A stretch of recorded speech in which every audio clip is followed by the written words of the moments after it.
Pagi ini aku resmi bercerai. Siangnya, mantan suamiku pamer membelikan selingkuhannya mobil 15 miliar rupiah. Namun, saat digesek, staf penjualan berkata, "Maaf, semua kartu Bapak ditolak." Dari kejauhan, aku hanya tersenyum tipis. Kehancurannya baru saja dimulai. Sebelum ceritanya dimulai, silakan tulis di kolom komentar dari daerah mana saja teman-teman yang menonton cerita ini. Jangan lupa like dan subscribe agar channel ini semakin berkembang dan menghadirkan cerita menarik lainnya. Hujan di Jakarta hari ini turun dengan malu-malu, seolah enggan membasahi bumi yang sudah terlalu panas oleh polusi dan kemunafikan. Namun, rintik gerimis yang membasahi jendela kaca gedung Pengadilan Agama Jakarta Selatan ini justru terasa sangat menenangkan bagiku. Suara gemericik air yang samar itu seperti nyanyian pengantar tidur bagi pernikahan yang sudah sekarat selama 5 tahun terakhir. Aku duduk di kursi kayu yang keras di ruang tunggu, merapikan sedikit lipatan pada rok batis berwarna krem yang kupakai. Penampilanku hari ini sederhana, seperti biasa. Aku tidak memakai perhiasan mencolok, hanya jam tangan kecil peninggalan almarhumah ibu dan cincin pernikahan yang sebentar lagi akan kulepaskan dari jari manisku. Di sampingku, Pak Dharma, pengacara senior yang sudah dianggap seperti keluarga sendiri oleh mendiang ayahku, menepuk punggung tanganku pelan. Tatapannya teduh, memberikan kekuatan tanpa perlu banyak bicara. Beliau tahu persis neraka macam apa yang sudah kulalui, dan beliau tahu persis rencana besar apa yang sedang kami jalankan. "Kamu siap, Elina?" tanya Pak Dharma dengan suara beratnya yang berwibawa. Aku mengangguk pelan, sebuah senyum tipis terukir di bibirku.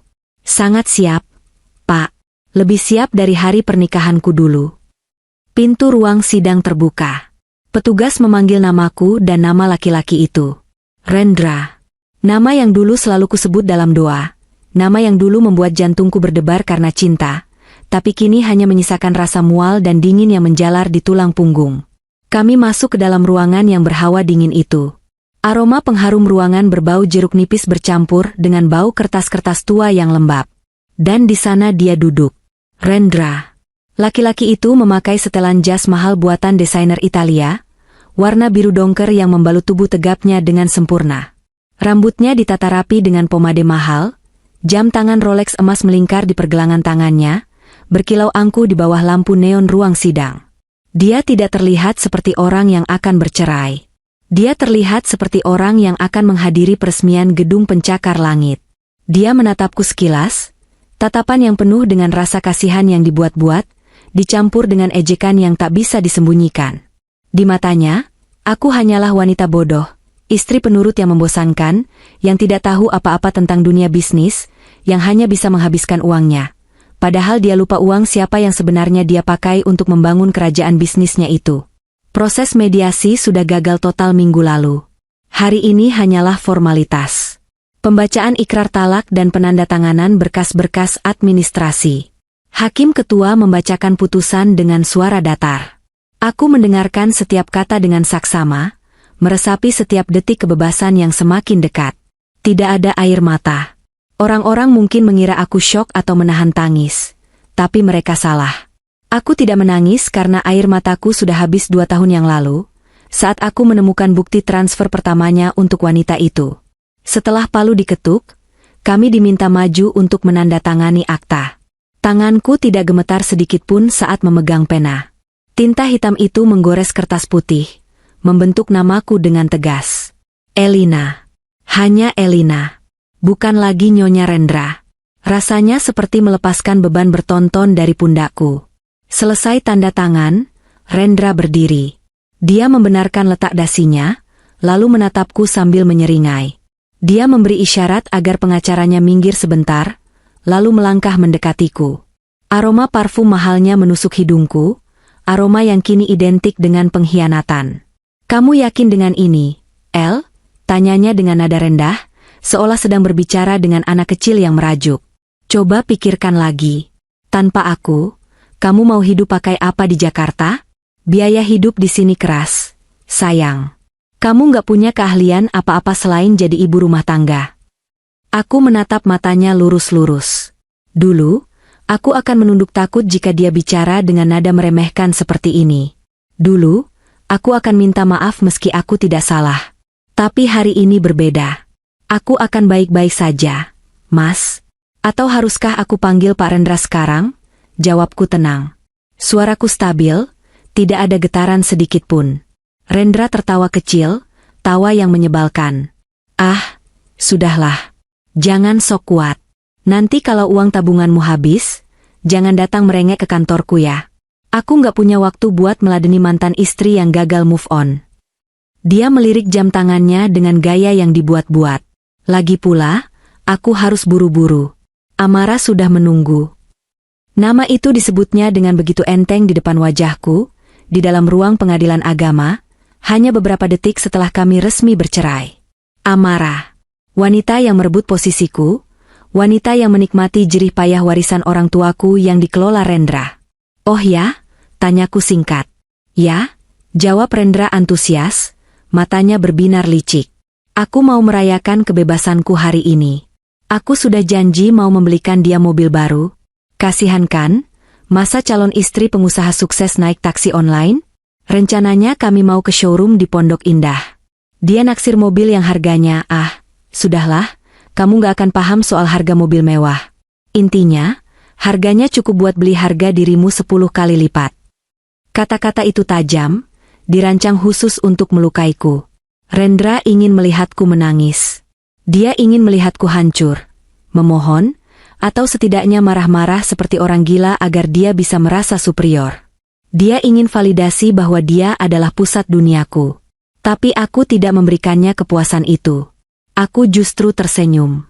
Senyum yang sangat tipis, hampir tak terlihat, namun mengandung ribuan makna yang tidak akan bisa dicerna oleh otak arogannya. Senyum yang menyembunyikan badai yang sudah kusiapkan untuknya. Semoga harimu menyenangkan, Rendra. Hati-hati di jalan. Jakarta sedang licin, kataku lembut. Rendra mendengus, merasa gagal memancing emosiku. Dasar wanita aneh. Pantas saja aku bosan, gumamnya sambil berbalik badan. Dia melangkah keluar ruangan dengan langkah lebar, jasnya berkibar, diikuti oleh pengacaranya yang tampak tergopoh-gopoh. Sepeninggal Rendra, Pak Dharma mendekatiku. Wajah tuanya tampak geram. Kurang ajar sekali mulut anak itu. Bapak harus menahan diri supaya tidak menamparnya tadi. Aku menoleh pada Pak Dharma dan tersenyum. Kali ini senyum yang tulus. Jangan kotori tangan Bapak. Biar karma yang menamparnya. Lagi pula, tamparan karma akan jauh lebih sakit dan berbekas. Jadi, rencana berjalan? Tanya Pak Dharma memastikan. Berjalan sesuai jadwal, Pak. Bapak sudah siapkan berkas sita maritalnya? Sudah siap di kantor. Begitu kamu beri kode, kita ajukan secepat kilat sebelum dia sadar. Jawab Pak Dharma mantap.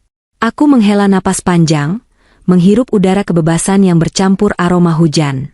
Kalau begitu, saya permisi dulu, Pak. Saya ada urusan mendesak. Mau kemana? Pulang? Aku menggeleng. Mataku menatap pintu keluar di mana Rendra tadi menghilang. Tidak. Saya mau ke Pondok Indah. Saya ingin melihat pertunjukan sirkus. Katanya ada badut yang mau beli mobil mewah. Aku berjalan keluar dari gedung pengadilan. Hujan sudah reda, menyisakan genangan air di aspal hitam. Aku mengeluarkan ponselku, mengetik pesan singkat pada seseorang. Aktifkan blokirnya sekarang. Langit Jakarta yang mendung seolah menjadi saksi. Rendra berpikir dia baru saja membuang sampah dari hidupnya. Dia tidak tahu bahwa sampah yang dia buang itu adalah satu-satunya jimat keberuntungan yang selama ini menahannya dari kehancuran. Tanpa aku, tanpa warisan orang tuaku yang selama ini dia putar atas nama perusahaan, bersama, Rendra hanyalah seorang penipu dengan jas mahal. Aku melangkah menuju mobilku yang terparkir di sudut. Sebuah sedan hitam tua yang sederhana, sangat kontras dengan mobil-mobil mewah yang biasa dikendarai Rendra. Tapi tidak apa-apa. Mobil ini milikku. Bensinnya kubeli dengan uangku. Dan tujuannya adalah tempat di mana aku akan melihat awal dari kejatuhan seorang Rendra. Tunggu aku, Mas. Pertunjukan sesungguhnya baru saja akan dimulai. Perjalanan dari Jakarta Selatan menuju Pondok Indah siang ini terasa sangat menyiksa bagi siapapun yang tidak memiliki kesabaran ekstra. Setelah hujan reda, matahari Jakarta muncul dengan garang, memanggang aspal basah hingga menimbulkan uap panas yang membuat udara terasa lengket. Kemacetan di arteri Pondok Indah sudah menjadi pemandangan sehari-hari yang memakan hati. Klakson bersahut-sahutan, motor-motor menyalip dengan nekat, dan bus kota mengeluarkan asap hitam pekat.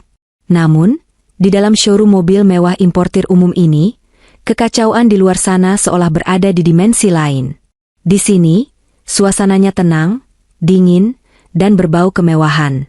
Lantai marmer putihnya begitu mengkilap hingga bisa memantulkan bayangan wajah. Dinding-dinding kaca yang tinggi memamerkan deretan mobil super mewah yang harganya bisa untuk memberi makan satu kampung selama setahun. Ada Ferrari merah yang menggoda, Lamborghini kuning yang agresif, dan tentu saja, sang primadona yang sedang diincar hari ini, Rolls-Royce Phantom berwarna putih mutiara. Aku sudah berada di sini sejak 15 menit yang lalu. Bukan sebagai calon pembeli yang akan disambut dengan minuman selamat datang, melainkan sebagai pengamat yang bersembunyi. Aku berdiri di balik pilar besar di sudut ruangan, tertutup oleh bayangan sebuah SUV besar berwarna hitam. Posisiku strategis. Aku bisa melihat pintu masuk utama dan meja kasir tanpa terlihat mencolok.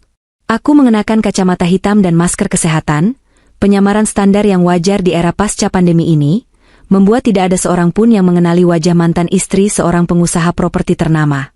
Tak lama kemudian, sebuah sedan sport mewah berhenti tepat di depan pintu masuk kaca. Valet bergegas membukakan pintu. Dan keluarlah mereka. Pasangan yang paling berbahagia di atas penderitaanku hari ini. Rendra turun dengan gaya arogan yang khas. Dia merapikan jasnya, lalu berjalan memutar untuk membukakan pintu bagi sang ratu hari ini. Amara keluar dengan anggun. Harus kuakui, dia cantik. Tubuhnya tinggi semampai, rambutnya yang panjang bergelombang dicat warna pirang keemasan, kulitnya putih mulus hasil perawatan klinik mahal yang tagihannya sering kutemukan di saku jas Rendra. Amara mengenakan gaun pendek ketat bermerek yang memamerkan lekuk tubuhnya, tas Hermes Birkin berwarna oranye menyala menggantung di lengannya, dan sepatu hak tinggi yang bunyinya, tak tik-tak, menggema di seluruh ruangan showroom yang sunyi. Penampilannya sangat mencolok, tipikal orang kaya baru yang ingin seluruh dunia tahu bahwa dia punya uang. Sayang, ini tempatnya? Tanya Amara dengan suara manja yang dibuat-buat, suaranya cukup keras hingga terdengar sampai ke tempat persembunyianku. Iya dong. Ini showroom terlengkap. Kamu tinggal tunjuk mana yang kamu mau. Ingat janji aku kan? Begitu aku lepas dari perempuan benalu itu, kamu dapat hadiah spesial. Jawab Rendra lantang. Beberapa staf penjualan menoleh, namun mereka profesional, segera memasang senyum ramah menyambut dompet berjalan yang baru masuk. Seorang sales senior dengan setelan jas rapi menghampiri mereka. Selamat siang, Pak Rendra. Selamat datang kembali. Ada yang bisa kami bantu? Rendra mengangguk angkuh, tidak menjabat tangan sales itu. Saya mau lihat unit Rolls-Royce yang kemarin saya telepon. Yang warna putih. Calon istri saya mau lihat. Oh, tentu, Pak. Mari sebelah sini. Unitnya sudah kami siapkan di area display utama. Mereka berjalan melewati tempat persembunyianku. Jantungku berdegup kencang, bukan karena takut, tapi karena adrenalin. Aku melihat Rendra merangkul pinggang Amara dengan mesra. Pemandangan yang dulu mungkin akan membuatku menangis meraung-raung, kini hanya membuat perutku mual karena jijik. Mereka berhenti di depan Rolls-Royce Phantom itu. Amara memekik kegirangan, persis seperti anak kecil yang melihat toko permen. Dia meraba kap mesin mobil itu, lalu berputar-putar melihat interiornya. Gila, sayang. Ini bagus banget. Jok kulitnya warna krem, cocok banget sama tas aku. Seru Amara norak. Dia segera mengeluarkan ponsel keluaran terbarunya, lalu mulai bersuah foto dengan berbagai pose di depan mobil itu. Bibirnya dimanyunkan, kakinya ditekuk, pamer tas, pamer sepatu, pamer calon mobil baru. Rendra tertawa bangga melihat tingkah wanitanya. Dia merasa menjadi raja dunia yang bisa memberikan apa saja. Kamu suka? Suka banget. Tapi harganya berapa, Mas? Pasti mahal banget. Tanya Amara dengan nada pura-pura khawatir. Halah, soal harga jangan dipikirin. Cuma 15 miliar kok. Kecil itu. Proyek aku di BSD bulan depan cair 3 kali lipat dari ini. Sombong Rendra. Suaranya sengaja dikeraskan, memastikan semua orang di ruangan itu tahu betapa kayanya dia. Aku menahan tawa getir. Proyek BSD? Proyek yang modal awalnya menggunakan sertifikat rumah warisan ibuku? Proyek yang investor utamanya adalah kenalan ayahku? Rendra benar-benar lupa daratan. Dia lupa bahwa tanah yang dia pijak itu rapuh. Beneran, Mas? Makasih sayang. Amara memeluk Rendra erat-erat, lalu mencium pipinya di depan umum. Aku makin cinta deh sama kamu. Gak kayak mantan istri kamu yang kampungan itu, pasti dia jantungan kalau lihat mobil beginian. Tanganku mengepal di dalam saku. Sabar, Elina. Tunggu sebentar lagi. Ya sudah, bungkus ini, perintah Rendra pada sales yang menunggu dengan sabar. Gak usah pakai lama. Saya mau bawa pulang hari ini juga buat jalan-jalan sore. Baik, Pak. Mari kita ke meja administrasi untuk proses pembayarannya. Bapak mau leasing atau tunai? Tunai? Repot bawa duitnya. Gesek saja. Pakai kartu kredit, jawab Rendra sambil mengeluarkan dompet kulit mahalnya. Dia menarik sebuah kartu berwarna hitam. Black Card. Kartu yang menjadi simbol status tertingginya selama ini. Kartu yang limitnya tanpa batas. Setidaknya, begitulah yang dia tahu. Mereka duduk di sofa kulit yang nyaman di area transaksi. Aku menggeser posisiku sedikit agar bisa melihat lebih jelas. Jarakku hanya sekitar 10 meter dari mereka, terhalang oleh sebuah pilar dan tanaman hias besar. Rendra melempar kartu hitam itu ke meja dengan gaya yang sangat merendahkan. Gesek saja. Nggak pakai limit. Sales itu mengambil kartu dengan sopan. Baik, Pak Rendra. Mohon tunggu sebentar. Amara masih sibuk dengan ponselnya, mungkin sedang update status di media sosial. Alhamdulillah, rezeki anak soleha. New car from hubby. Aku bisa membayangkan caption menggelikan itu. Sales memasukkan kartu ke mesin EDC. Hening sejenak. Mesin itu berbunyi bip-bip pelan, lalu mengeluarkan struk pendek. Wajah sales itu sedikit mengernyit. Dia mencoba lagi, menggosok chip kartu itu ke celananya, lalu memasukkannya lagi. Hasilnya sama. Struk pendek keluar lagi. Declinet. Ada apa? Kok lama? Tegur Rendra yang mulai tidak sabar. Dia sedang sibuk memijat tangan Amara. Maaf, Pak Rendra. Kartunya declinet. Ucap sales itu dengan hati-hati, takut menyinggung perasaan pelanggan VIP-nya. Wajah Rendra berubah. Senyumnya lenyap seketika. Apa? Declinet? Nggak mungkin. Limit kartu itu miliaran. Kamu salah masukin mesin kali. Coba lagi. Sales itu mencoba sekali lagi dengan gugup. Tetap sama. Ditolak. Mungkin ada gangguan jaringan bank, Pak. Kata sales itu mencoba menenangkan, meski dia tahu mesinnya baik-baik saja karena baru dipakai transaksi 5 menit lalu. Ban bodoh. Umpat Rendra. Dia membuka dompetnya lagi dengan kasar. Mengambil kartu kedua. Kartu platinum dari ban yang berbeda. Pakai yang ini juga limitnya besar. Sales menerima kartu kedua. Proses yang sama terulang. Masukkan kartu, tunggu, bunyi bip, dan struk penolakan keluar.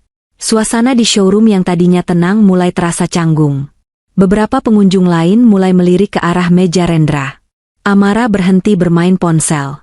Wajahnya mulai terlihat bingung dan malu. Kok lama banget sih, Mas? Dilihatin orang tuh, bisik Amara. Sebentar, sayang. Ini mesin mereka yang rusak. Elak Rendra, tapi keringat dingin mulai muncul di pelipisnya. Maaf sekali lagi, Pak. Yang ini juga declinet, kata sales itu, kali ini suaranya lebih pelan. Keterangannya, pick up card, atau hubungi bank penerbit. Rendra berdiri, wajahnya memerah pada menahan marah dan malu. Kamu ini niat jualan gak sih? Masa 2 kartu prioritas saya ditolak semua? Panggil manajermu, bentaknya.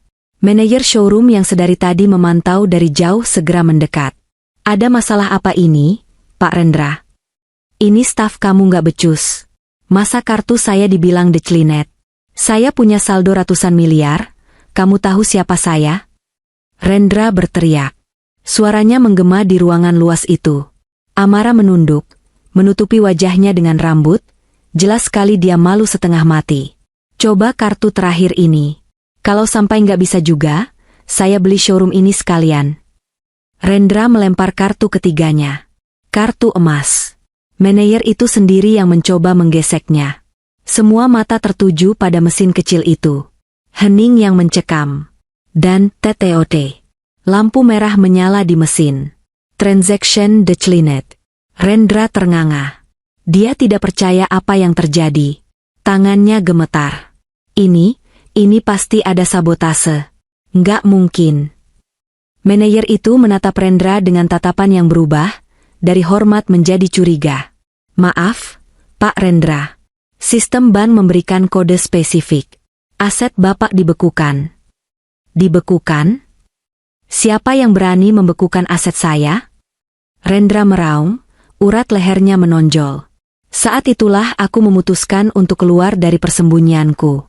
Aku melangkah tenang keluar dari balik pilar. Suara langkah sepatuku yang santai memecah ketegangan. Aku berjalan mendekati meja mereka dengan senyum manis yang masih tersungging di bibirku. Maaf mengganggu, sapaku lembut. Rendra menoleh cepat. Matanya membelalak kaget seolah melihat hantu. Amara mendongak, wajahnya pucat pasi melihatku ada di sana. Elina, ngapain kamu di sini? Tanya Rendra terbata-bata. Aku berdiri tepat di hadapannya, menatap matanya yang panik. Aku cuma mau memastikan, Mas. Ternyata benar ya, proses pemblokiran dari bank sangat cepat dan efisien. Apa maksudmu? Desis Rendra. Bapak manajer tadi benar, kataku sambil menunjuk sales yang kebingungan. Aset Bapak dibekukan. Tapi bukan oleh bank sembarangan. Dibekukan atas permintaan pemegang rekening bersama dan pemilik kuasa aset yang sah. Yaitu, aku. Kamu gila. Rendra hendak maju mencengkeram tanganku, tapi security showroom segera sigap menahannya. Aku tertawa kecil, menepis udara kosong di depanku. Kamu lupa satu hal kecil, Mas. Saat kita menikah, kita tidak pernah bikin perjanjian pisah harta. Dan semua modal usahamu, semua rekening prioritasmu, itu semua atas nama firma yang didirikan dengan uang warisan ayahku. Sebagai istri, maaf, mantan istri yang sedang menggugat Gonogini, aku berhak mengajukan sita marital untuk mencegah penggelapan aset. Aku menatap Amara yang kini tampak seperti tikus basah. Dan kamu, Mbak Amara, sepertinya mobil impianmu harus ditunda dulu. Atau mungkin selamanya? Mas Rendra, lakukan sesuatu dong. Malu tahu. Rengek Amara, tapi Rendra hanya diam mematung. Wajahnya pucat, menyadari bahwa kartu as yang selama ini dia pegang ternyata adalah kartu mati. Uang, kita, bukan uang, kamu. Rendra, bisikku tajam, menutup babak ini dengan kemenangan telak. Suasana di dalam showroom mobil mewah itu mendadak hening, seolah-olah seseorang baru saja menekan tombol mute pada remote kontrol kehidupan. Bunyi mesin penghitung uang yang berisik berhenti, percakapan para staf penjualan terhenti di udara, dan bahkan deru halus mesin pendingin ruangan terdengar seperti raungan di telingaku. Kata-kata terakhirku tadi, tentang uang, kita, yang bukan uang, dia, masih menggema, memantul di dinding-dinding kaca yang mengelilingi kami, menciptakan efek kejut yang jauh lebih mematikan daripada tamparan fisik. Rendra berdiri mematung di sana. Wajahnya yang tadi merah padam karena amarah kini berangsur-angsur memucat, menyisakan warna abu-abu yang menyedihkan, persis seperti warna langit Jakarta sebelum badai. Dia menatapku, lalu menatap kartu kredit hitam kebanggaannya yang tergeletak pasrah di atas meja marmer, seonggok plastik yang kini tak lebih berharga daripada kartu mainan anak-anak. Elina? Rendra mendesis. Suaranya bergetar antara rasa tidak percaya dan kemarahan yang tertahan. Apa yang sudah kamu lakukan? Kamu meretas rekeningku? Itu kriminal. Aku tertawa pelan, tawa yang kering dan tanpa humor. Aku melangkah lebih dekat, menikmati setiap inci ketakutan yang mulai merambat di matanya. Meretas? Mas, tolong jangan rendahkan inteligensiku dan jangan tinggikan posisimu. Aku tidak perlu menjadi peretas untuk mengamankan apa yang menjadi hakku. Aku hanya menggunakan jalur hukum yang sah. Bukankah kamu yang selalu bilang kalau kita harus taat hukum? Amara, yang sedari tadi berdiri di samping Rendra sambil memeluk tas brandednya seolah itu pelampung penyelamat, kini menatapku dengan mata melolot. Wajah cantiknya yang penuh riasan tebal itu tampak retak. Topeng, sosialita elegan, yang dia pakai luntur seketika, digantikan oleh wajah asli seorang wanita yang ketakutan kehilangan sumber dananya. Mas Rendra, ini maksudnya apa sih? Amara mulai merengek, suaranya melengking membuat beberapa pengunjung lain menoleh dengan tatapan jijik. Katanya kamu pengusaha sukses? Katanya uang kamu nggak berseri? Kok bisa dibekukan sama mantan istri kamu? Jadi mobil aku gimana? Kita jadi beli nggak sih? Rendra tampak panik. Dia terjebak di antara dua api. Di satu sisi, ada aku, masa lalunya yang kini berubah menjadi mimpi buruk hukum. Di sisi lain, ada Amara, masa depannya yang ternyata hanya peduli pada kilau hartanya. Diam kamu, Amara, bentak Rendra kasar. Dia menyibakkan tangan Amara yang menggelayut di lengannya. Kamu nggak lihat aku lagi pusing? Ini pasti ada kesalahan sistem. Bang sialan itu pasti salah input data. Rendra dengan tangan gemetar merogoh saku celananya, mengeluarkan ponsel pintarnya yang seharga motor itu. Dia menekan nomor layanan prioritas bank dengan kasar. Jari-jarinya menekan layar dengan kekuatan penuh, seolah ingin melubangi kaca ponselnya. Halo, halo, ini Rendra, teriaknya begitu sambungan telepon terhubung. Dia sengaja mengaktifkan mode pengeras suara, mungkin untuk membuktikan pada semua orang di ruangan itu, terutama padaku dan Amara, bahwa dia masih berkuasa. Kenapa semua kartu saya ditolak? Kalian tahu saya siapa? Saya nasabah prioritas. Saya mau beli mobil sekarang juga, dan kartu sialan kalian mempermalukan saya. Terdengar suara operator wanita yang tenang dan profesional dari seberang sana, kontras sekali dengan napas Rendra yang memburu. Selamat siang, Bapak Rendra. Mohon maaf atas ketidaknyamanan ini. Bisa dibantu verifikasi tanggal lahir Bapak? Nggak usah basa-basi. Cek saja rekening saya sekarang.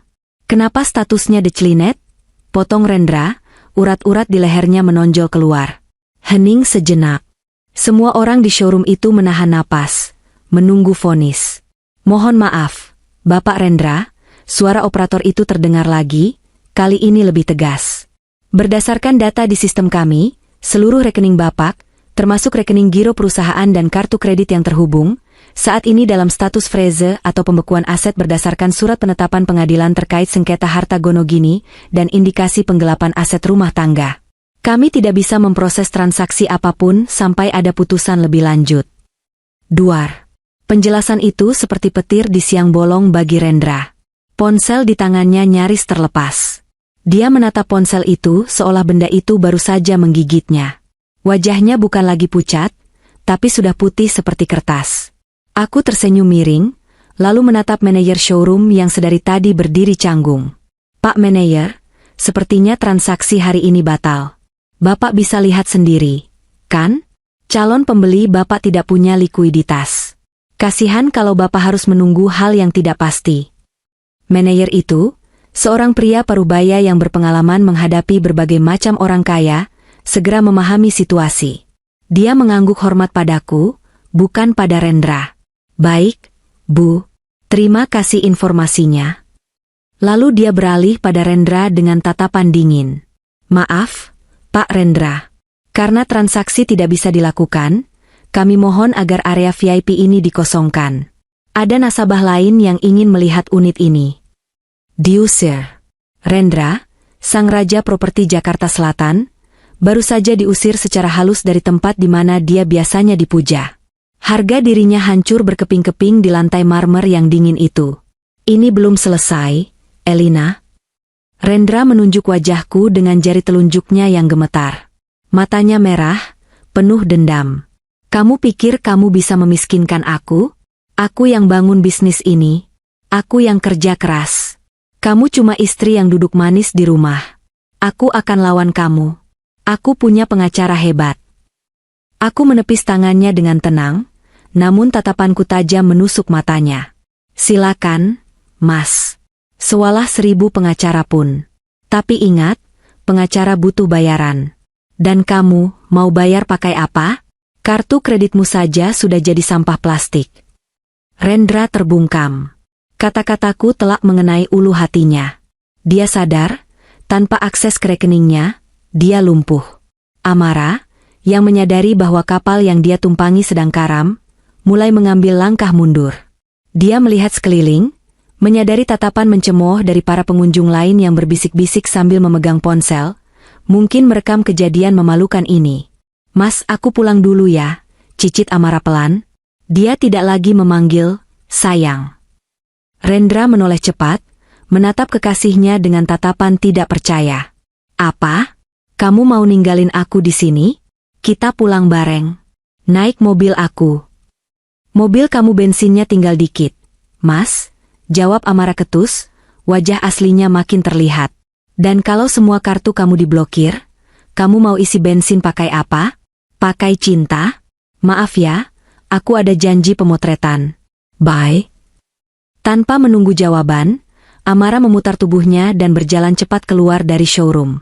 Bunyi hak sepatu tingginya yang tadi terdengar percaya diri, kini terdengar seperti langkah pelarian.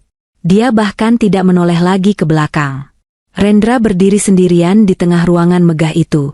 Ditinggalkan oleh selingkuhannya, dipermalukan di depan umum, dan dikalahkan oleh istri yang selama ini dia remehkan. Dia tampak menyedihkan.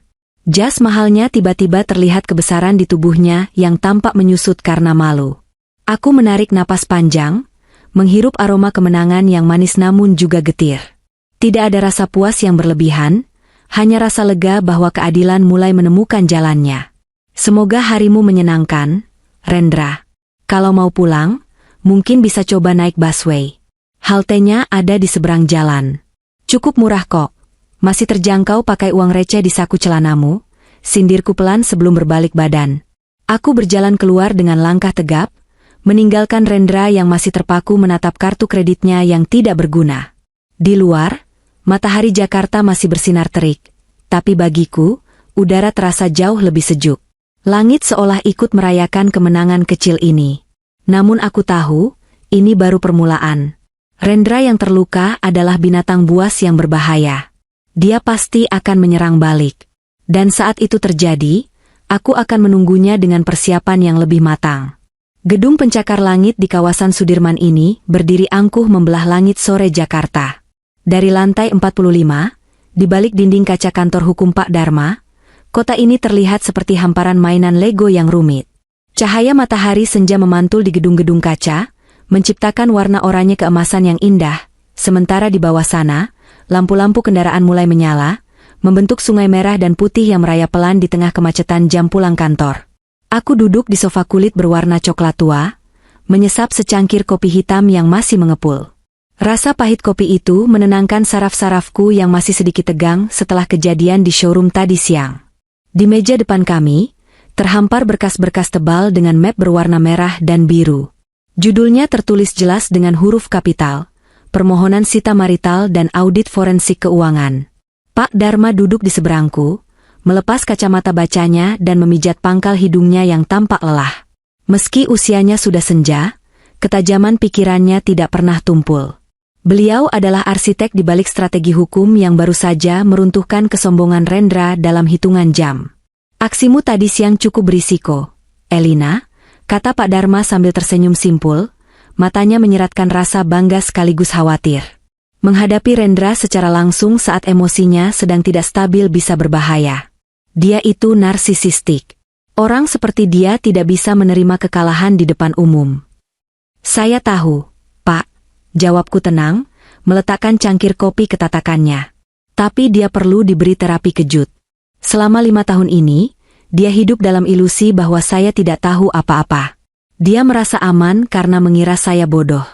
Tadi siang adalah momen di mana saya menghancurkan ilusi itu." Pikiranku melayang mundur ke masa lalu, kilas balik ke malam jahanam 2 tahun yang lalu. Malam di mana segalanya berubah. Saat itu, Rendra pulang mabuk berat setelah rapat bisnis, yang katanya berlangsung sampai pagi. Dia tertidur pulas di sofa ruang tamu, jasnya berantakan, dan bau alkohol serta parfum wanita menguar kuat dari tubuhnya. Ponselnya tergeletak di lantai, layarnya menyala karena notifikasi pesan masuk. Tuhan mungkin sedang membukakan mataku malam itu. Biasanya, Rendra sangat protektif dengan ponselnya. Sandinya diganti tiap minggu, dan dia tidak pernah meletakkannya sembarangan. Tapi malam itu, jarinya yang mabuk lupa menguncinya. Aku mengambil ponsel itu dengan tangan gemetar. Dan di sanalah aku melihat neraka.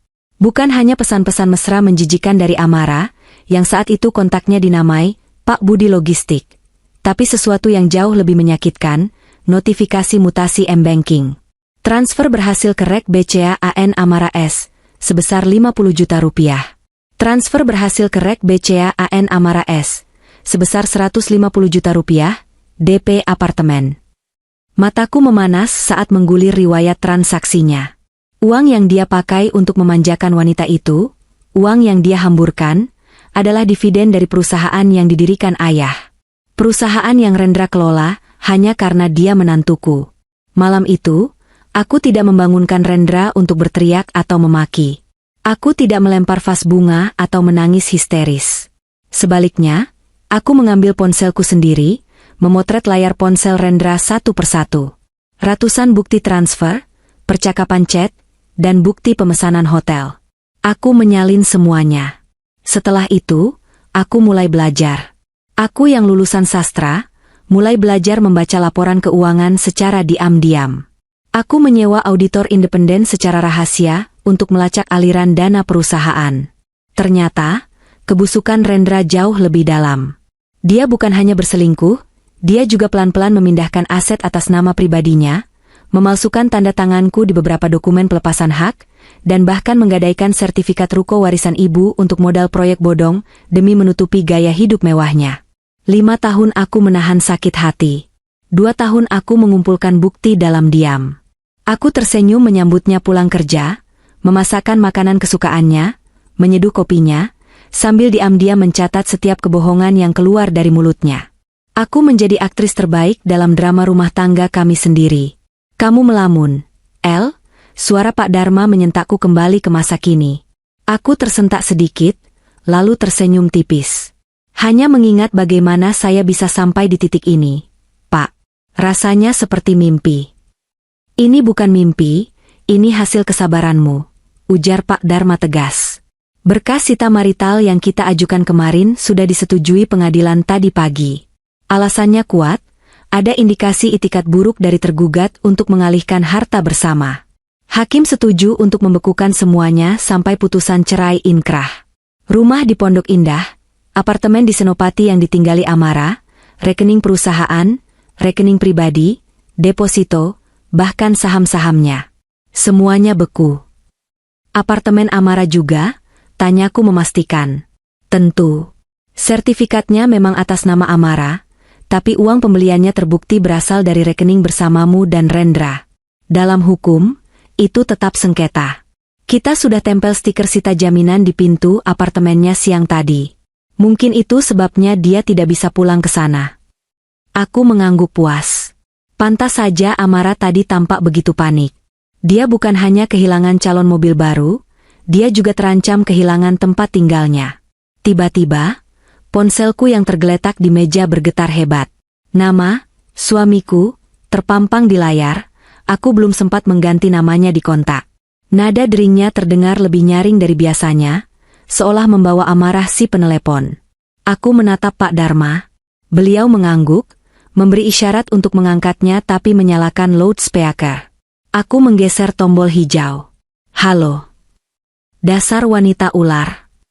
Suara teriakan Rendra langsung meledak, begitu keras hingga sedikit pecah. Kamu di mana sekarang? Kamu apakan semua asetku?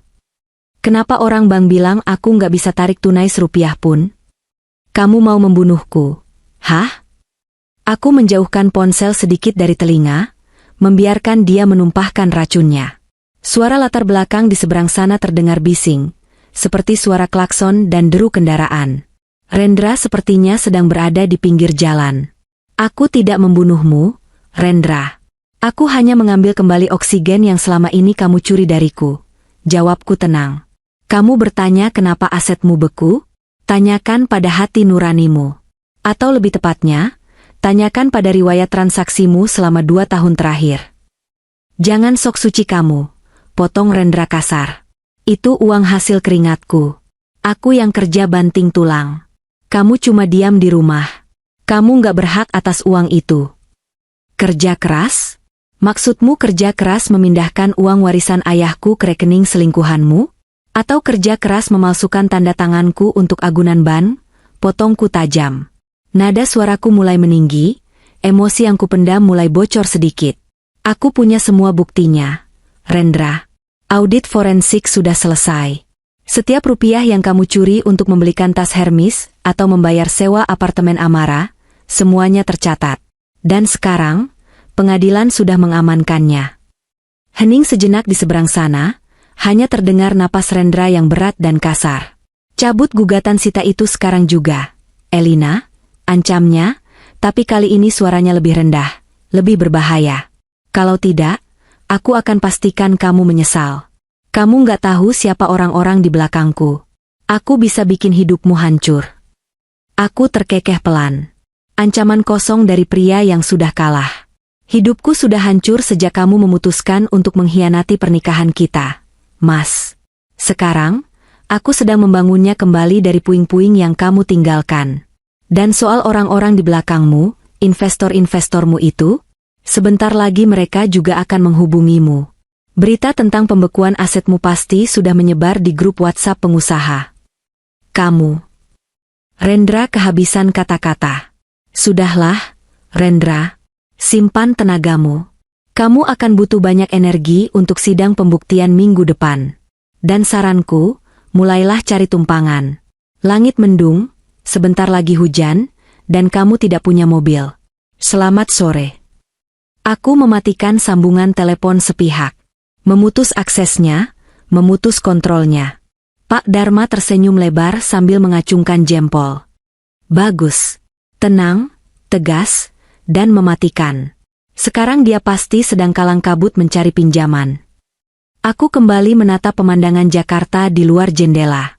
Matahari sudah benar-benar tenggelam, digantikan oleh ribuan lampu kota yang berkelap-kelip. Hujan mulai turun lagi, membasahi kaca jendela.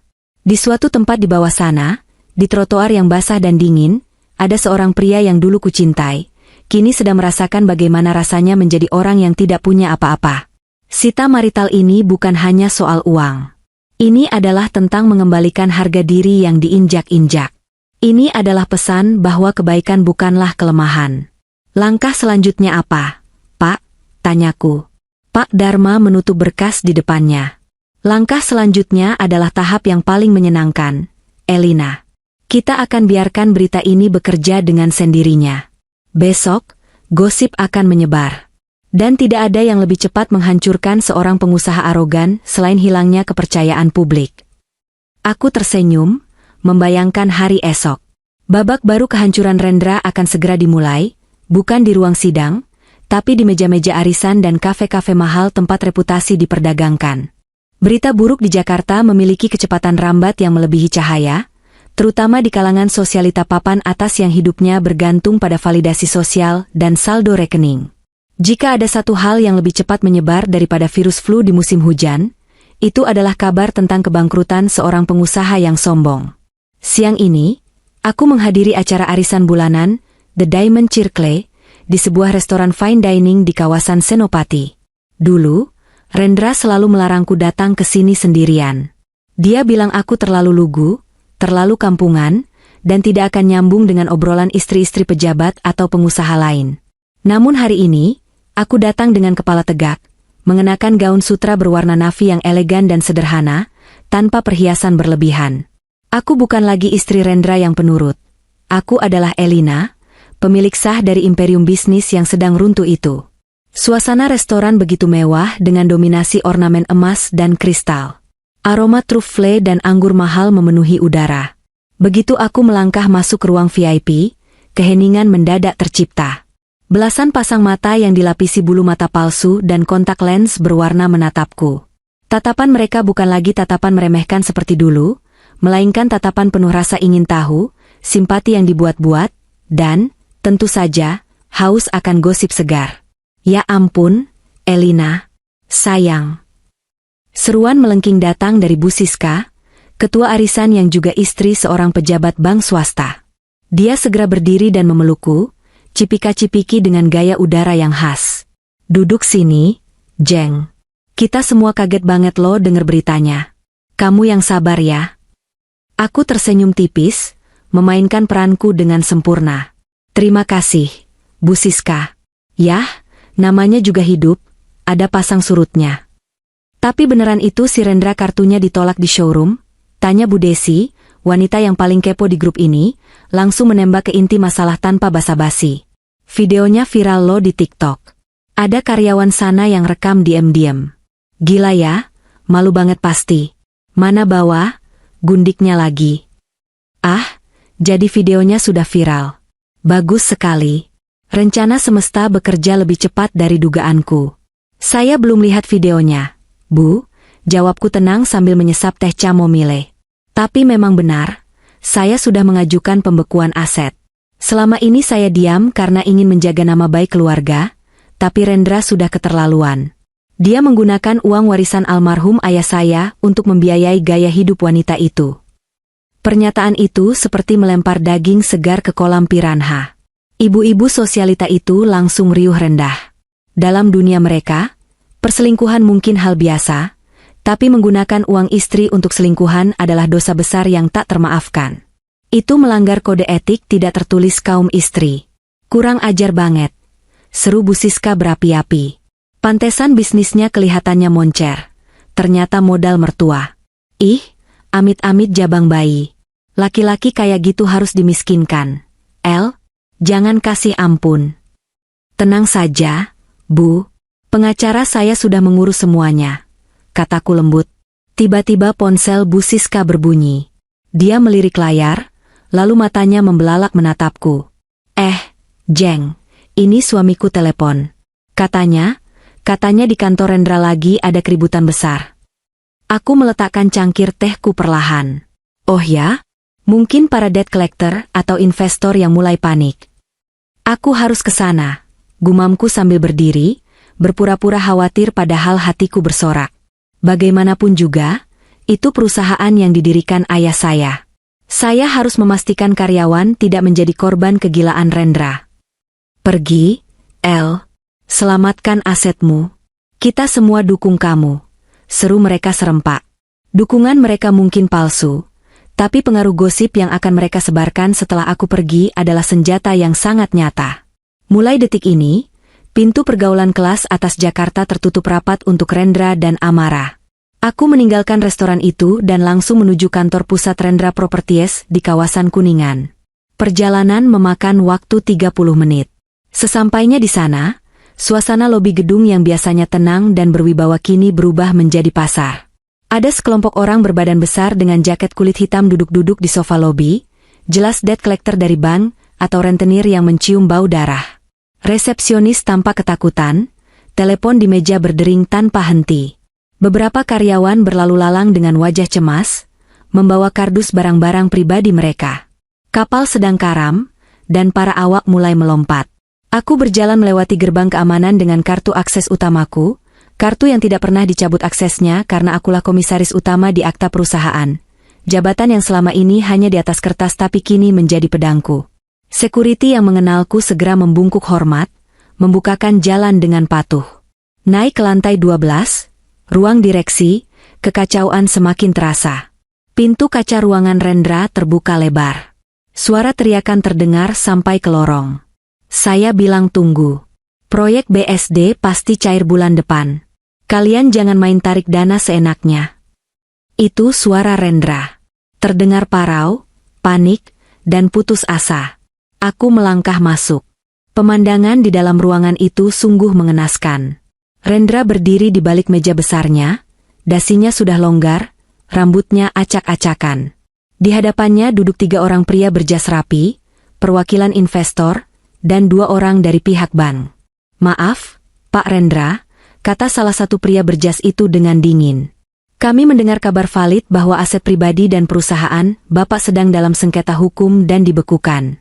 Dalam klausul kontrak investasi, ini adalah breach of contract. Kami berhak menarik seluruh modal kami sekarang juga sebelum likuidasi. Itu cuma gosip ibu-ibu arisan, bantah Rendra, memukul meja. Aset saya aman. Istri saya cuma menggertak.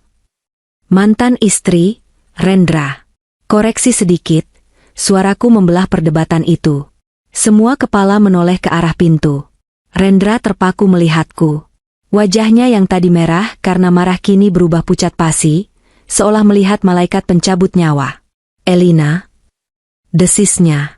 Aku berjalan masuk dengan langkah pasti, didampingi oleh Pak Dharma dan 2 auditor forensik independen. Para investor yang tadi terlihat garang pada Rendra, kini berdiri dan mengangguk hormat padaku. Mereka tahu siapa pemegang saham pengendali yang sebenarnya. Selamat siang, bapak-bapak, sapaku ramah pada para investor. Mohon maaf atas kekacauan ini. Saya Elina, putri tunggal dari pendiri perusahaan ini. Saya ingin menginformasikan bahwa mulai hari ini, manajemen perusahaan akan diambil alih oleh tim kurator yang ditunjuk pengadilan sampai audit forensik selesai. Apa-apaan ini, Elina?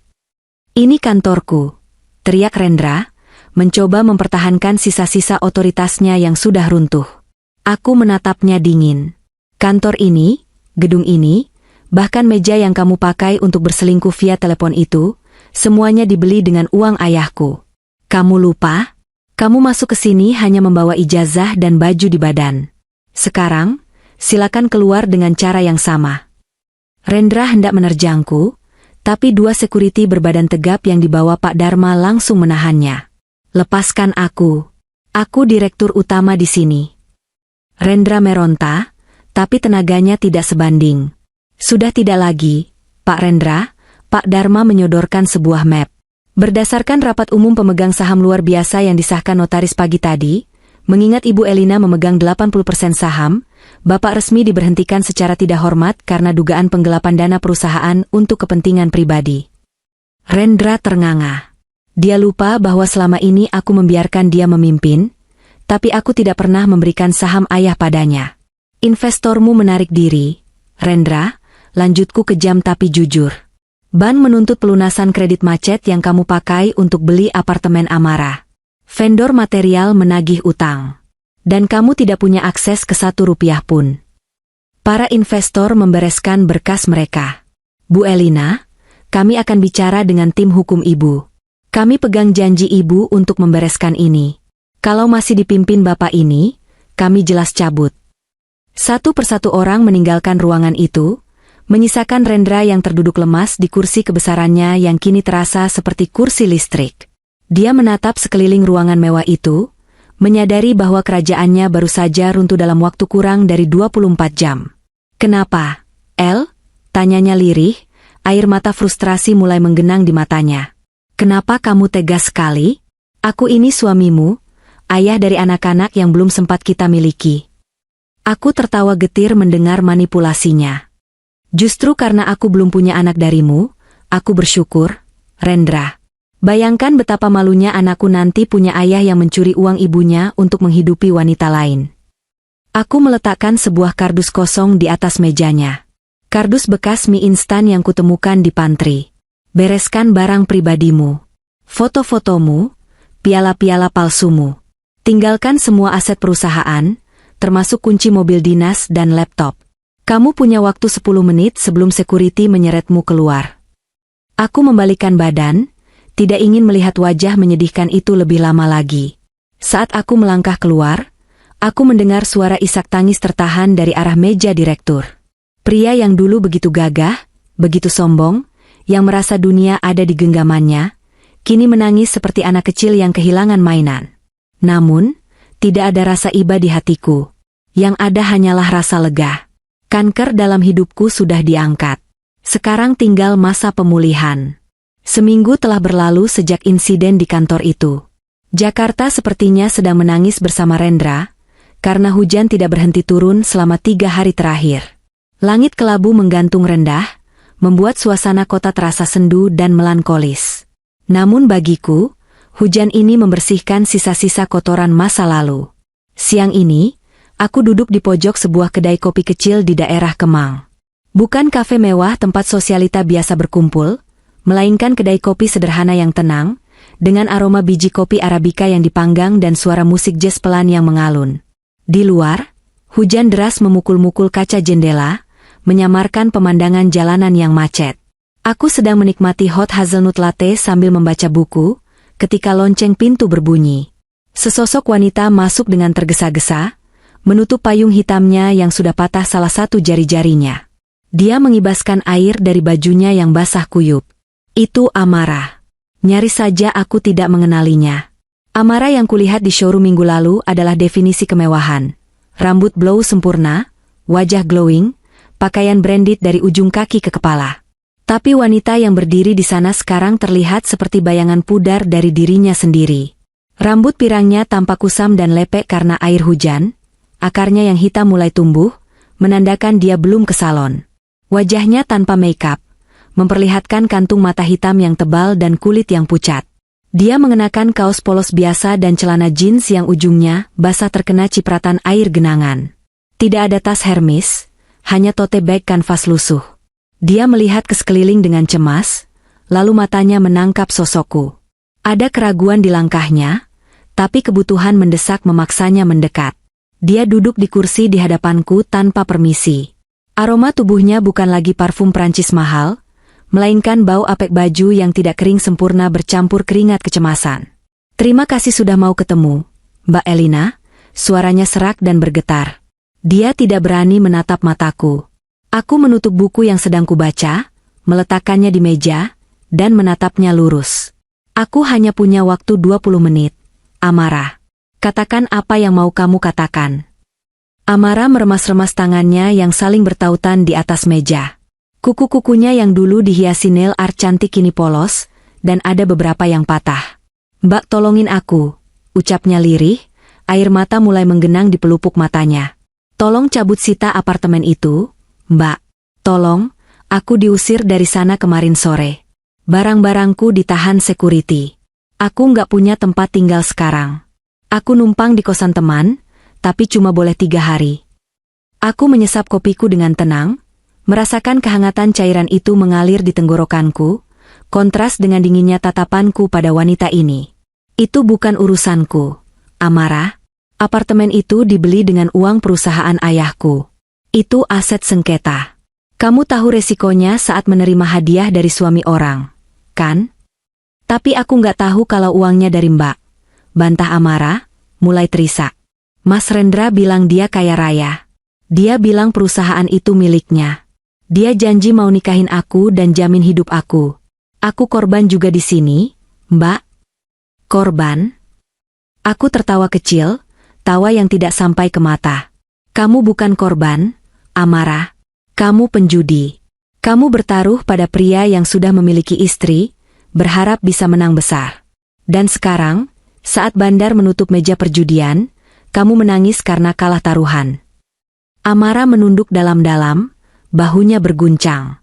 "Mas Rendra, dia berubah, Mbak. Dia jadi gila." "Oh ya?" "Sejak dipecat dan diusir dari kantor, dia tiap hari mabuk.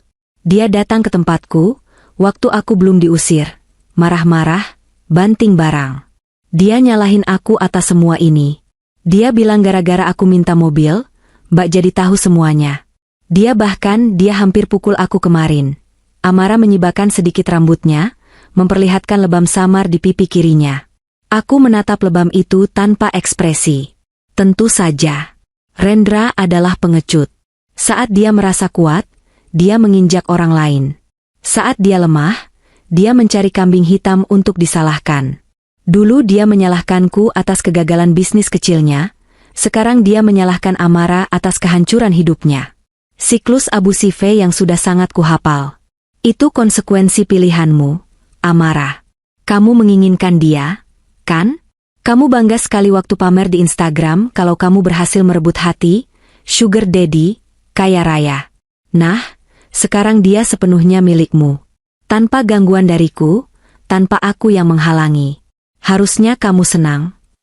Aku nggak mau dia kalau dia miskin, Mbak, seru Amara, keceplosan. Kalimat itu meluncur begitu saja dari mulutnya, jujur dan telanjang. Dia segera menutup mulutnya, menyadari kesalahannya. Aku tersenyum miring. Akhirnya, kejujuran itu keluar juga. Nah, itu dia intinya. Kamu tidak pernah mencintai Rendra. Kamu mencintai dompetnya, kartu kreditnya, dan status yang dia berikan. Rendra hanyalah ATM berjalan bagimu. Aku butuh uang, Mbak, tolonglah. Amara kembali merengek, kali ini dia mencoba meraih tanganku, tapi aku menariknya menjauh. Aku janji bakal tinggalin Mas Rendra. Aku bakal pergi jauh. Tapi tolong kasih aku sedikit pesangon. Atau setidaknya biarkan aku ambil perhiasan di apartemen itu. Tidak 1 sen pun, jawabku tegas. Suaraku dingin seperti es. Setiap rupiah yang kamu pakai untuk beli tas, baju, perawatan wajahmu itu, adalah hak anak yatim piatu yang disantuni yayasan ayahku. Uang yang Rendra curi itu seharusnya untuk pos amal dan pengembangan bisnis, bukan untuk pelakor sepertimu. Mbak Elina jahat. Amara mulai histeris, tidak peduli lagi pada pengunjung kafe lain yang mulai menoleh. Mbak punya segalanya. Mbak kaya. Kenapa pelit banget sama aku? Mbak mau lihat aku mati kelaparan? Aku tidak peduli kamu mau hidup atau mati, Amara. Itu bukan urusanku, kataku sambil berdiri. Aku mengambil tas tanganku. Yang aku tahu, keadilan sedang bekerja.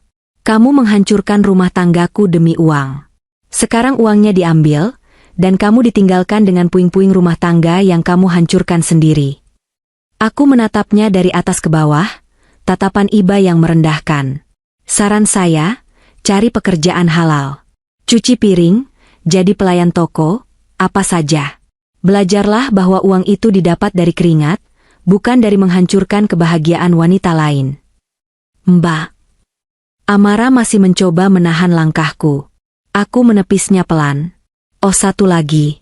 Sampaikan pada Rendra kalau kamu ketemu dia. Surat panggilan sidang kedua sudah dikirim ke alamat orang tuanya, karena dia sudah tidak punya alamat tetap. Jangan sampai mangkir lagi, atau hakim akan memutus verstek. Aku berjalan menuju pintu keluar, meninggalkan Amara yang menangis terseduh-seduh di meja kafe itu. Dia sendirian, basah, dan bangkrut. Di luar, hujan masih turun deras, tapi bagiku, dunia terasa sangat cerah. Saat aku membuka payung dan melangkah ke trotoar, aku melihat sebuah mobil tua mogok di seberang jalan.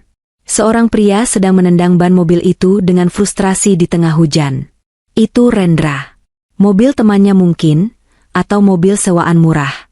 Dia basah kuyup, terlihat kurus dan menyedihkan. Dia tidak melihatku.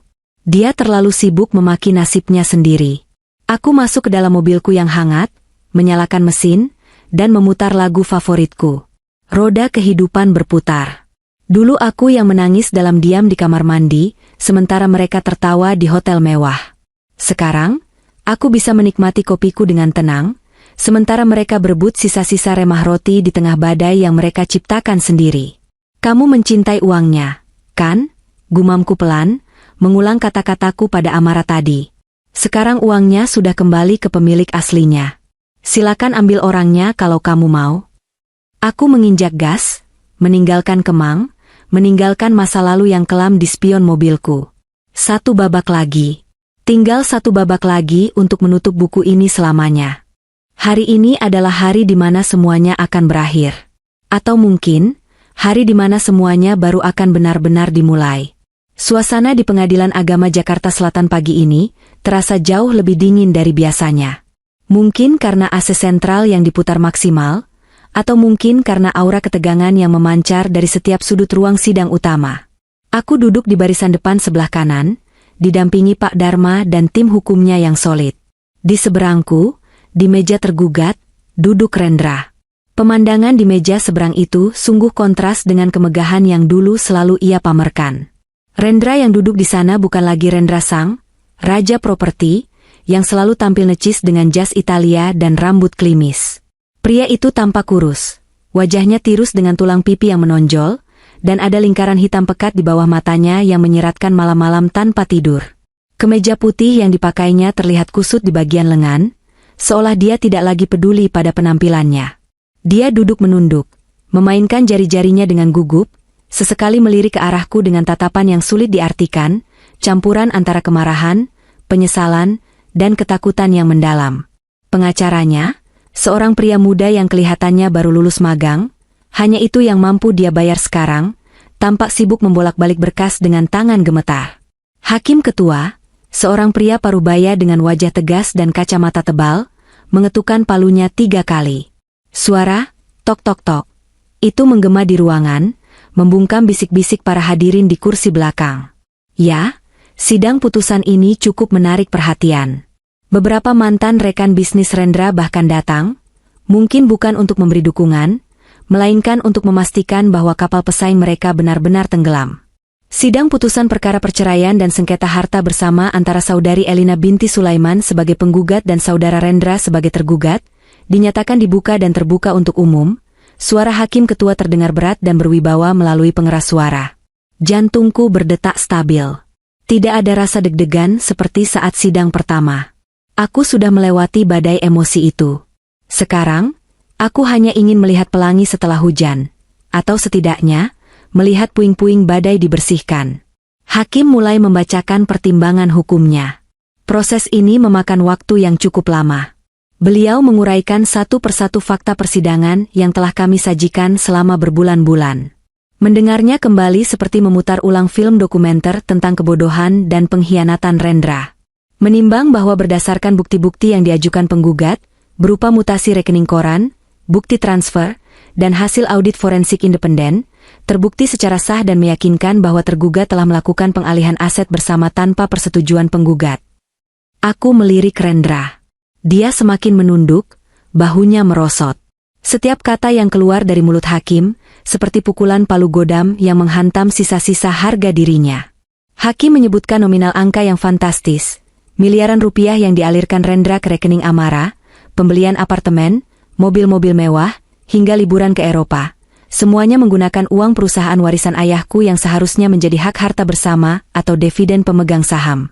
Menimbang bahwa tindakan tergugat dikategorikan sebagai itikat buruk dalam perkawinan dan pengelolaan harta bersama, serta memenuhi unsur perbuatan melawan hukum yang merugikan penggugat secara material dan imaterial. Hakim berhenti sejenak untuk minum, membiarkan ketegangan di ruangan memuncak. Rendra mencoba membisikkan sesuatu pada pengacaranya, tapi pengacara muda itu hanya menggeleng pelan, seolah berkata, "Sudah tidak ada yang bisa kita lakukan, Pak." Kemudian, momen yang paling ditunggu itu tiba. Amar putusan. Mengadili, suara hakim meninggi. 1. Mengabulkan gugatan penggugat untuk seluruhnya. 2. Menjatuhkan talak 1 bain syugra tergugat Rendra terhadap penggugat Elina. 3. Menetapkan harta berupa tanah dan bangunan di Pondok Indah, 1 unit apartemen di Senopati Selatan, serta 80% saham pada PT Rendra Propertindo adalah hak milik mutlak penggugat, mengingat sumber dana perolehan aset tersebut terbukti berasal dari warisan orang tua penggugat yang tidak tercampur. 4. Menghukum tergugat untuk mengembalikan dana tunai sebesar 5 miliar rupiah yang terbukti digelapkan dari rekening perusahaan, atau jika tidak sanggup membayar, maka aset pribadi tergugat akan disita dan dilelang oleh negara. 5. Membebankan seluruh biaya perkara kepada tergugat. Tok, tok, tok. Suara palu itu terdengar seperti musik terindah yang pernah kudengar. Final, mengikat, dan adil. Aku menghela napas panjang, melepaskan beban 5 tahun yang menghimpit dadaku. Rasanya ringan sekali. Seperti baru saja melepaskan ransel berisi batu kali yang selama ini kugendong sendirian mendaki gunung. Tangan Pak Dharma menepuk bahuku pelan. Selamat, Elina. Keadilan sudah ditegakkan. Aku tersenyum pada beliau, mata kami berkaca-kaca. Terima kasih, Pak. Tanpa Bapak, saya mungkin masih jadi istri bodoh yang menangis di pojokan kamar. Di seberang sana, Rendra tampak hancur lebur. Dia terduduk lemas di kursinya, seolah tulangnya telah dicabut satu persatu. Wajahnya kosong, menatap nanar ke arah meja hakim. Dia bangkrut. Dia resmi menjadi duda miskin dengan utang miliaran rupiah yang harus dibayar, utang penggelapan yang kini memiliki kekuatan hukum tetap untuk ditagih. Sidang dibubarkan. Orang-orang mulai beranjak keluar. Aku berdiri, merapikan blazerku, dan bersiap meninggalkan ruangan yang menjadi saksi kemenangan ini. Namun, langkahku terhenti ketika Rendra tiba-tiba berdiri dan menghadang jalanku di lorong keluar. Elina. Suaranya parau, terdengar menyedihkan. Aku berhenti, tapi tidak menatap matanya. Aku menatap simpul dasinya yang miring. Ada apa lagi? Putusan sudah dibacakan. Kalau kamu tidak puas, silakan ajukan banding. Tapi saranku, hemat uangmu untuk makan, daripada bayar biaya perkara lagi. Tegak kamu, El, ucapnya lirih. Matanya merah, basah oleh air mata yang tertahan. Kamu ambil semuanya. Rumah, kantor, mobil, saham. Kamu mau aku tinggal di mana? Di kolong jembatan? Aku akhirnya menatap matanya. Tatapan yang dulu penuh cinta, kini hanya berisi rasa kasihan yang dingin. Kamu tidak tinggal di kolong jembatan, Rendra. Kamu masih punya orang tua di kampung, kan? Pulanglah. Minta maaf pada ibumu karena sudah menyanyiakan menantu yang dulu disayanginya. Dan soal mengambil semuanya, aku tidak mengambil hakmu. Aku hanya mengambil kembali apa yang memang milikku dan orang tuaku. Kamu datang ke hidupku dengan tangan kosong, dan kamu keluar dengan tangan kosong. Itu adil. Tapi aku yang membesarkan perusahaan itu. Aku yang kerja keras. Dia masih mencoba membela diri dengan argumen usangnya. Kamu membesarkannya dengan modal dariku, dan kamu menghancurkannya dengan keserakahanmu sendiri. Potongku tajam. Kamu tahu apa kesalahan terbesarmu? Bukan karena kamu selingkuh. Tapi karena kamu meremehkan istrimu. Kamu pikir aku bodoh. Kamu pikir aku hanya pajangan. Kesombonganmu itulah yang membunuhmu, bukan aku. Rendra terdiam. Dia ingin marah, tapi dia tahu dia tidak punya daya. Dia ingin memohon, tapi harga dirinya, sisa-sisa yang masih ada, menahannya. Saat itu, beberapa mantan kolega bisnisnya berjalan melewati kami. Mereka melihat Rendra, tapi tidak ada yang menyapa. Mereka membuang muka, seolah Rendra adalah penyakit menular. Dulu mereka berebut menyalaminya, kini mereka bahkan enggan menatapnya. Inilah hukum rimba Jakarta. Saat kamu di atas, kamu raja. Saat kamu jatuh, kamu mangsa. Minggir, Rendra. Aku ada rapat dengan direksi baru untuk membersihkan kekacauan yang kamu buat di kantor. Kataku tegas, lalu melangkah melewatinya tanpa menoleh lagi. Aku berjalan keluar gedung pengadilan, disambut oleh cahaya matahari siang yang terik. Langit Jakarta hari ini cerah, biru bersih tanpa awan. Di kejauhan, gedung-gedung pencakar langit SCBD berdiri gagah. Di salah satu gedung itu, ada kantorku, yang kini benar-benar menjadi milikku. Tidak ada lagi parasit. Tidak ada lagi kebohongan. Aku masuk ke dalam mobilku. Kali ini, Pak Dharma yang menyetir karena dia bersikeras ingin mentraktirku makan siang perayaan. Saat mobil melaju meninggalkan pelataran pengadilan, aku melihat dari kaca spion. Rendra berdiri sendirian di tangga pengadilan. Dia merogoh sakunya, mungkin mencari rokok, tapi kemudian sadar kotaknya kosong. Dia meremas kotak rokok itu dan membuangnya ke tanah. Bahunya berguncang. Dia menangis. Pemandangan itu tidak lagi membuat hatiku sakit. Itu hanya sebuah adegan penutup dari drama panjang yang melelahkan. Tirai sudah diturunkan. Pertunjukan selesai. Penonton bubar. Dan sang aktor antagonis kini harus menghadapi realitas di balik panggung yang gelap dan sepi. Selamat menikmati hasil panenmu, mantan suamiku. 6 bulan kemudian. Pagi di kawasan Menteng selalu memiliki aroma yang khas. Perpaduan antara aroma embun yang menguap dari dedaunan pohon trembesi tua, wangi tanah basah yang baru disiram, dan ketenangan yang sulit ditemukan di bagian lain Jakarta yang bising. Di sini, waktu seolah berjalan sedikit lebih lambat, memberikan jeda bagi jiwa untuk bernapas. Aku duduk di teras belakang rumah warisan orang tuaku. Rumah bergaya kolonial Belanda dengan jendela-jendela besar dan langit-langit tinggi ini, baru saja selesai direnovasi total. Dulu, Rendra selalu menolak untuk tinggal di sini. Dia bilang rumah ini, angker, dan kuno, lebih memilih apartemen modern yang dingin dan tidak berjiwa. Tapi bagiku, rumah ini adalah sanktuari. Di sini, aku merasakan kehadiran ibu dan ayah di setiap sudutnya. Di sini, aku merasa pulang. Renovasi yang kulakukan mengubah suasana rumah menjadi lebih terang dan lapang, tanpa menghilangkan karakter aslinya. Dindingnya kini dicat putih gading. Lantainya menggunakan tegel kunci klasik yang dipoles ulang, dan taman belakang dipenuhi dengan bunga anggrek dan tanaman tropis yang asri. Ada kolam ikan koi kecil di sudut taman, gemericik airnya menjadi musik latar yang menenangkan saat aku menikmati teh Earl Grey hangatku pagi ini. Cahaya matahari pagi menerobos masuk melalui celah-celah daun pohon mangga, menciptakan pola bayangan yang menari-nari di atas meja kayu jati tempatku menaruh laptop. Layar laptopku menampilkan grafik portofolio investasi klien. Ya, kehidupan baruku. Setelah membersihkan perusahaan properti peninggalan ayah dan menyerahkan operasionalnya pada CEO profesional yang kompeten, aku memutuskan untuk mengejar passion lamaku yang sempat terkubur, menjadi konsultan keuangan independen. Ternyata, pengalaman pahitku mengaudit kejahatan finansial Rendra memberiku keahlian khusus. Aku menjadi ahli dalam mendeteksi kebocoran aset dan manajemen risiko keluarga. Klienku kebanyakan adalah wanita-wanita yang ingin mandiri secara finansial, atau mereka yang sedang mempersiapkan diri menghadapi kemungkinan terburuk dalam pernikahan. Ironis, bukan? Luka masa laluku kini menjadi obat bagi orang lain. Aku membantu mereka agar tidak menjadi Elina yang dulu, yang buta dan terlalu percaya. Aku menyeruput tehku, merasakan kehangatan menjalar ke seluruh tubuh. Rasanya damai sekali. Tidak ada lagi teriakan-teriakan kasar, tidak ada lagi bau alkohol di pagi hari, tidak ada lagi rasa curiga setiap kali ponsel berbunyi. Hidupku kini sederhana, teratur, dan yang paling penting, milikku sendiri. Mataku tertuju pada sebuah buku tebal bersampul kulit coklat yang tergeletak di samping laptop. Itu adalah buku harian lamaku.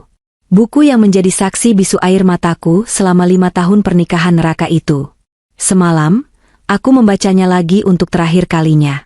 Membaca tulisan tangan Elina yang putus asa, Elina yang ketakutan, Elina yang berdoa agar suaminya berubah. Membacanya sekarang terasa seperti membaca kisah orang asing. Aku tidak lagi merasakan sakit itu. Lukanya sudah sembuh, menyisakan jaringan parut yang justru membuat kulitku lebih tebal dan kuat. Aku mengambil buku itu, meraba sampulnya yang kasar, lalu tersenyum. Sudah waktunya. Aku bangkit dari kursi, berjalan menuju laci bufet tua di ruang tengah. Aku memasukkan buku harian itu ke tumpukan paling bawah, lalu memutar kuncinya. Klik. Suara kunci yang berputar itu terdengar seperti simbol penutupan sebuah era. Masa lalu itu sudah terkunci rapat. Aku tidak akan membuangnya, karena itu adalah sejarah yang membentukku, tapi aku juga tidak akan membukanya lagi. Aku kembali ke teras. Ponselku bergetar di atas meja. Sebuah notifikasi pesan masuk. Nomor tidak dikenal. Foto profilnya kosong. Tapi hatiku tahu siapa pengirimnya. Aku membuka pesan itu. Isinya singkat, tapi syarat dengan keputusasaan. El, ini aku. Aku pakai nomor teman. Aku dengar kamu sudah renovasi rumah menteng. Bagus ya? El, aku kangen. Aku menyesal. Hidupku berantakan. Amara ternyata cuma benalu, dia tinggalkan aku begitu saja. Aku sakit-sakitan sekarang, kolesterolku tinggi, dan aku dikejar debt collector. Tolong aku, El. Maafkan aku. Bisakah kita bertemu sekali saja? Aku janji akan berubah. Aku rindu masakanmu. Aku membaca pesan itu 2 kali. Dulu, pesan seperti ini mungkin akan membuat hatiku luluh. Dulu, permintaan maaf darinya adalah satu-satunya hal yang kudambakan. Dulu, aku akan berpikir bahwa kewajibanku sebagai istri adalah menolongnya, memperbaikinya, menyelamatkannya. Tapi, dulu, sudah mati. Aku meletakkan cangkir tehku. Menatap langit biru Jakarta yang membentang luas di atas sana. Seekor burung gereja hinggap di pagar teras, berkicau riang seolah menyapaku. Rendra rindu masakanku? Tidak, dia rindu kenyamanan yang kuberikan. Dia rindu dompetku. Dia rindu tempat berlindung. Dia tidak pernah merindukanku sebagai manusia. Dia hanya merindukan fasilitas yang hilang. Dan menyebut Amara benalu? Lucu sekali. Dia lupa bahwa dia sendirilah yang menanam benalu itu dan memberinya pupuk setiap hari. Tidak ada kemarahan yang meledak-ledak dalam diriku. Tidak ada keinginan untuk membalas dengan kata-kata kasar atau menyumpahinya.